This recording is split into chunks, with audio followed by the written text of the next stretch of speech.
ఈ రోజు ఇడుపులపాయలో షర్మిల గారు పోటీ చేయబోతున్నారని అనౌన్స్ చేయడానికి ప్లాన్ చేస్తున్నారు. I congratulate her. మా నాన్నగారు తను ఎంపీ పోటీ చేయడానికి అని చెప్పి త్రాయశక్తులా ప్రయత్నించారు. ఆ ప్రయత్నంలోనే హత్య చేయబడ్డాడు. సో ఈ రోజు తను ముందుకెళ్ళి అది చేస్తుంది అంటే అది చాలా నాకు చాలా ఇమోషనల్గా ఇట్స్ వెరీ ఇంపార్టెంట్ మూమెంట్. తనకు సంఘీభావం చెప్దామంటే కూడా చెప్పలేని పరిస్థితి, ఎందుకంటే నేను ఈరోజు కోర్టుకు రావాల్సింది వచ్చింది.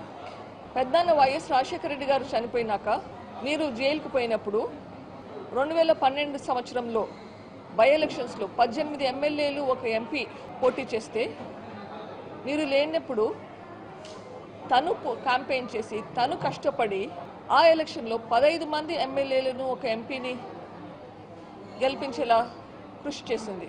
అప్పట్లో మేకపాటి గారు సుబ్రహ్మరెడ్డి గారి మీద 2 లక్షలకు పైగా ఓట్లతో గెలిచారు. అది ఎలా మర్చిపోయారు? తర్వాత మీరు జైల్లో ఉండగా మరో ప్రజా ప్రస్థానమని ఎండనక వాననక నెలలు తరబడి ఇంట్లో లేకుండా పిల్లల్ని ఇంట్లో వదిలిపెట్టేసి మీ పార్టీని నిలబెట్టింది.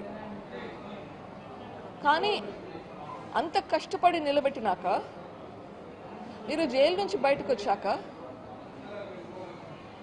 తను ఇంకా పవర్ఫుల్ అవుతుందని భయపడి మీరు తనని పక్కన పెట్టారు. అన్న కోరిక మీదుగా తను గమ్మునుండిపోయింది. ఎప్పుడైనా కానీ మళ్ళీ మీరు పిలిచినప్పుడు వస్తుంది, మీకు హెల్ప్ చేస్తుంది. మళ్ళీ 2014 ఎలక్షన్లలో క్యాంపెయిన్ చేసింది మీకోసం. 2019 ఎలక్షన్లలో బాయ్ బాయ్ బాబు క్యాంపెయిన్ అందరికీ గుర్తుంటుంది. ప్రజల గుండెల్లో బాగా నిలిచిపోయింది. అట్లా క్యాంపెయిన్ చేసి మీ పార్టీని గెలిపిస్తే మళ్ళీ పక్కన పెడతారు. అది మీరు తనకిచ్చింది. ఇవన్నీ గ్రహించి నాన్న తనకి న్యాయం చేయాలని చెప్పి తనని ఎంపీ క్యాండిడేట్గా పెట్టాలని ప్రయత్నించినప్పుడు తనకున్న సపోర్ట్ కూడా లేకుండా ఉండాలి అని భయపడ్డారా? అందుకే నాన్నని లేకుండా చేశారా? అంత కిరాతకంగా హత్య చేశారా? ఇవన్నీ బయటికి రావాలి. నిజమేంటి, ఎందుకు చేశారు? ఇంకొకటి, ఆ సినిమాలో పులివెందుల్లో కానీ కడపలో కానీ వివేకం గారి మద్దతు లేకుండా గెలవడం అసాధ్యం అని చూపించారు. ఇప్పుడు మరి షర్మిల గారు పోటీ చేస్తారు. తండ్రి గారి బాధ్యత మీరు ఏమైనా తీసుకుంటారా ఆమె తరపున? బాధ్యత అన్నది పెద్ద పేరండి. నాకు అంత కేపబిలిటీ లేదనుకుంటాను. నేను చేయగలిగితే చేస్తూనే ఉన్నాను. కానీ అంతంత పెద్ద రెస్పాన్సిబిలిటీస్ చేయగలిగే శక్తి నాకు లేదు. ఓటర్లు ఏమన్నా కోరుతారు? షర్మిల గారు పోటీ చేస్తున్నారు కదా. షర్మిల నా చెల్లెలు. షర్మిల గోల్ నా గోల్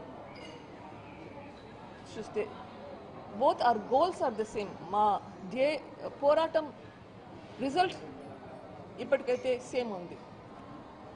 దీనికంటే నా పోరాటం ఇంకా ఎక్కువ ఉంది.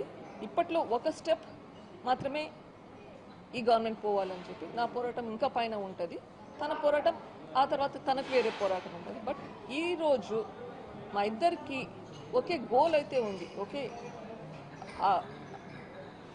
ఆ గోల్ రీచ్ అవ్వడానికి ఏం చేయాలో అది చేయాల్సింది. ఇప్పటికీ గోల్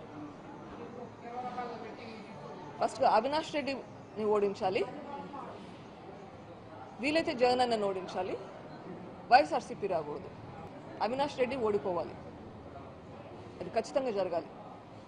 ఒకసారి అక్యూజ్డ్ అయి కన్విక్షన్ వస్తే రూల్ ప్రకారం 6 సంవత్సరాలు కంటెస్ట్ చేయలేరు ఎలక్షన్స్లో. ఇక్కడ ట్రయల్కే రాకుండా డిలే చేసుకుంటూ పోతుంటే అక్యూజ్డ్కి కన్విక్షన్ వస్తుంది. ఎప్పుడు వస్తుంది? ఆ కన్విక్షన్ వచ్చాక కంటెస్ట్ చేయలేని పరిస్థితి. సో ఇది సిస్టమ్స్తో ఆడుకున్నట్లు కాదా? అక్యూజ్డ్ అని తెలుసు, కన్విక్షన్ రాదు, కానీ పోటీ చేయగలుగుతాడు. రైట్? సో మనం సిస్టమ్స్ అన్నీ డిలే చేసుకుంటూ పోతే, ట్రయల్స్ డిలే అవుతూ ఉంటే మళ్ళీ గెలుచుకుంటూనే పోవాలనా? అది తప్పు. న్యాయపరంగా కూడా తప్పే కదా. ఎగ్జాక్ట్లీ, నేరస్తులు ఉండకూడదు.